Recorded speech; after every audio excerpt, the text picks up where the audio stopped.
Ô mentezinha covarde, coraçãozinho vagabundo, quanto mais bebo, embriago mesmo, embriago mesmo. Mas eu penso em você. Com essa de Wesley Safadão, mais uma vez. A gente começa o nosso vídeo de hoje, em que eu quero falar... Nossa, eu não pensei no título ainda, então... Mas eu vou falando aqui, depois eu penso no título. Liberdade é uma capacidade de dizer não. Behaviorismo é uma porcaria.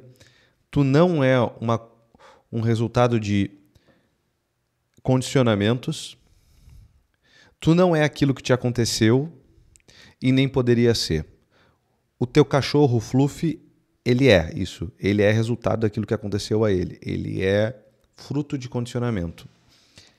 Tu não. Por quê? Porque tu é um ser humano, tu é dotado de consciência e liberdade, e esse vídeo pretende te mostrar isso. Te mostrar que tu é dotado de liberdade e que qualquer tipo de raciocínio que pretenda te fechar dentro de um determinismo, dentro de uma ideia fechada sobre o que é o ser humano, previsível sobretudo, seja lá noções políticas, seja lá noções filosóficas, seja lá psicologias, isso está lançando um feitiço sobre ti. Mas sobre feitiço a gente vai falar no outro vídeo, não vai ser nesse de hoje. A gente vai falar sobre aonde que tu te vê livre. Eu vejo isso na faculdade, né, de psicologia, eu via muito essa questão de...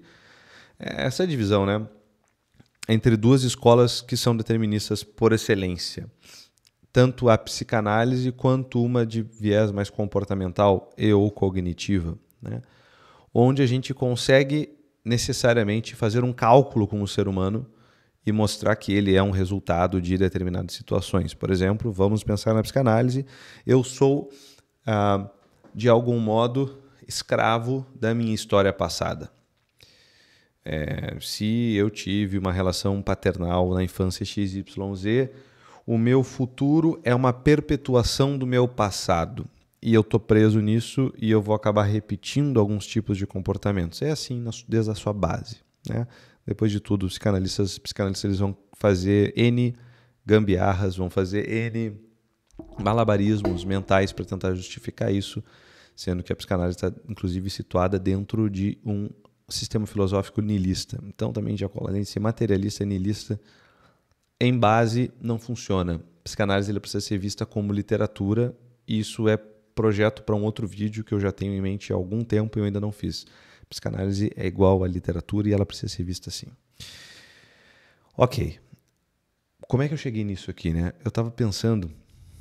Isso é uma coisa que uma vez eu acho que eu estava numa aula e aí se colocava justamente isso, né? Que o ser humano, na verdade, ele é um macaco evoluído, né? Ou seja, nós somos fruto somente de uma evolução e nós pensamos somente do jeito que nós pensamos porque sim. E esses dias eu estava vendo um vídeo que acho que era do Wesley Delanogari num podcast, que ele citava de um exemplo de um policial que tinha terminado com a namorada porque pegou a namorada traindo ele e na infância ele sofreu situações abusivas e tal, então ele já tem uma hiperativação da amígdala e etc. E aí ele está num lugar onde ocorre uma explosão e tem um cara de capuz e ele puxa a sua arma e dispara na cabeça daquele cara. Tudo isso para justificar que todos esses... Claro, isso acontece, tá? Que todas essas coisas passadas, essa hiperativação da amígdala, condicionou ele a disparar aquela arma. E diz assim, não, a última coisa que ele fez foi disparar aquela arma porque aquilo tudo foi resultado de uma série de mecanismos psíquicos da história dele, de condicionamentos que o forçou, digamos, a fazer aquilo. Cara, de fato, a gente pode usar isso aqui para justificar N barbaridades, né? Acho que seria uma forma tola de encarar isso, acho que tampouco o rapaz trata desse modo. Mas se a gente perceber, a grande maravilha do ser humano, qual é? É que ele tem a possibilidade, ele tem a capacidade de dizer não, né? Não é justamente assim, né? Quando a gente está fechado num mecanismo, numa dinâmica, num feitiço quase, né? Que se repete, se repete, se repete, quase como se fosse feitiço do tempo, né? O filme, Dia da Marmota. Se repete, se repete, se repete, e num dado momento a gente se pergunta, né? Por que eu estou agindo assim? E essa pergunta, essa capacidade de autorreflexão, ela já é maluca, cara, porque é justamente isso, é uma capacidade da consciência se colocar acima, é como se fosse o eu que observa o eu aqui. Tu já deve ter tido essa experiência, né? Tipo um eu maior que observa esse eu menor, digamos assim, fazendo alguma cagada, fazendo alguma coisa aqui embaixo, e olha para lá e julga, e inclusive pode se culpar por esse outro eu que fez alguma coisa assim, nossa, como o Paulo Apóstolo fala, né? Não faço o bem que quero, mas faço o mal que não quero. Caraca, isso é muito humano, né? E isso mostra o quê? A liberdade humana e a liberdade conceitualizada aqui, vamos colocar como a possibilidade de dizer não. Porque se eu não posso dizer não para uma determinada situação, eu não sou livre, né? Percebe? Vamos supor assim, claro, liberdade enquanto sujeito agente, né? Se eu não sou, a moral vai dizer, né? A ética vai dizer que eu não sou um sujeito livre se, por exemplo, estou com a minha vida em jogo. Vamos supor que alguém me obrigou a casar com a minha mulher, com a Yalana. Se não casasse com ela, iriam esquartejar toda a minha família. Pergunta, eu sou livre? Eu sou livre para dizer esse não, para não casar com ela? Questionável, né? Portanto, não vai se poder dizer que é de livre, espontânea vontade que tu aceita ela, não. Né? Por isso que quando a gente fala, inclusive, da liberdade na questão do casamento, é meio complicado quando as pessoas casam por causa de gravidez, né? Sei lá, aquelas coisas antigas, né? Engravidou a mulher, aí tem que casar. Tanto que para isso tem a nulidade matrimonial, né? Não é tão livre, né? Porque a pessoa não poderia dizer não, né? Tinha toda uma questão de uma certa pressão. A gente vai conseguir, claro, classificar algumas contingências. Ah, Diego, claro que é livre, né? Poderia dizer não. Ah, Diego, tu também poderia dizer não, tipo um episódio de Black Mirror, né? Poderia dizer não, mas mais ou menos, né? Seria discutível. A que custo, né? A custo de os outros serem esquartejados e tal. Caramba. Mais ou menos, né? Seria questionável. A liberdade humana, portanto, é isso, essa capacidade de dizer não. Eu poderia dizer não para isso aqui? Eu poderia não fazer assim? Eu poderia fazer diferente? Poderia. E por isso que é livre, por isso que eu sou livre, né? Para fazer aquilo. Porque eu poderia não fazer, né? Reconhecer essa dimensão de uma liberdade, ela dá um grande poder. Por que isso é importante? Por que eu estou falando sobre isso? Porque reconhecer-se livre e reconhecer nas grandes minúcias da vida e nessas grandes encruzilhadas que a gente passa muitas vezes, reconhecer essa possibilidade de dizer não, ela é precisamente onde a gente pode nos reconhecer, nós podemos nos reconhecer como autores da própria história, né? Poxa, eu poderia dizer não, mas eu quis. Puxa, Diego, eu realmente poderia. Eu ouço isso muito na terapia, né? Os pacientes, assim, cara, Diego, não adianta eu passar pano, cara, eu poderia ter dito não. Isso é muito bom, ou seja, é a culpa dentro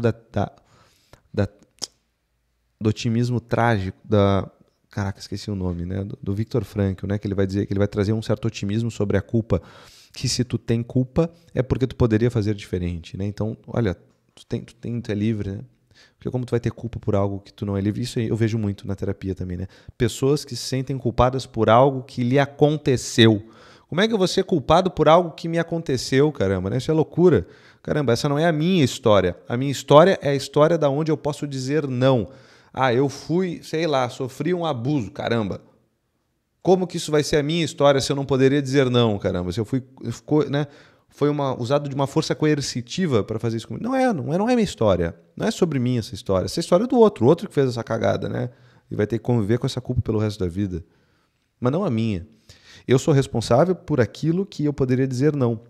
Liberdade, então, é a possibilidade de dizer não. E se eu posso dizer não, é porque eu sou autor, eu sou livre.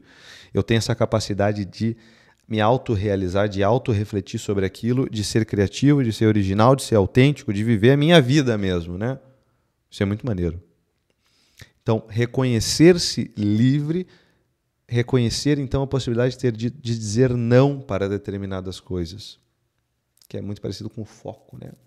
E, portanto, ver na minha vida uma pessoa que não foi um idiota, né? Que não foi deixa a vida me levar, vida leva eu, mas tem uma certa autoria. Então pensa nisso assim, né? Caramba, qual é a história que eu conto? A história que eu tenho que contar sobre mim mesmo, isso é importante, porque isso que vai dar a estrutura do ego, isso que vai dar uma força no mundo é, caramba, qual é a história que eu conto? Eu conto a história do que me aconteceu ou a história do que eu fiz e que as coisas que eu fiz e que eu sou autor são aquelas que eu poderia não ter feito, boas e ruins. As ruins estão congeladas e feitas e, portanto, hoje eu posso exercer minha liberdade para redimir as coisas ruins e as coisas boas estão imaculadas nesse passado invólucro onde eu não consigo violar ele de modo algum. Isso é muito bom e essa é a minha história. E isso me garante uma certa força para poder continuar escrevendo ela daqui para frente. Isso é muito maneiro, né? Isso é muito maneiro. A liberdade e a possibilidade de dizer não. Pensa nisso, tá? Essa é a nossa conversa de hoje. Breve. E também eu estava pensando um pouco nisso e eu não tinha um assunto melhor para conversar. Se tu tem alguma pergunta... isso é legal, né? A gente poderia pensar nisso. Está assistindo o vídeo até agora? É muito bacana, já te agradeço. Porque a maioria das pessoas não assistem até aqui, né? As métricas do YouTube mostram. Em geral, né? De todos os vídeos, a média é cerca de 4 minutos, de todos os vídeos no YouTube. Se tu está assistindo esse vídeo até agora, muito obrigado. Considera te inscrever no canal e curte. Mas, faz perguntas aqui nos comentários, né? Eu sou psicoterapeuta, então eu tenho alguma bagagem, estudo bastante filosofia. Acho que a gente pode, talvez, em algum momento que tiver uma boa quantidade de perguntas, inaugurar até um quadro aqui, né? Pergunte ao psicólogo, porque provavelmente quando eu tiver isso aí eu já vou estar formado como psicólogo, que é daqui a 1 mês e meio, mais ou menos. Tá? Aí dá para inaugurar um quadro maneiro. Pergunta aqui embaixo, põe um comentário. Eu respondo já ele ali, depois eu posso responder em vídeo. Essa é uma ideia boa, tive agora, tá bom? Me ajuda aqui, te inscreve, valeu, fica com Deus, não faz nada que eu não faria e até amanhã.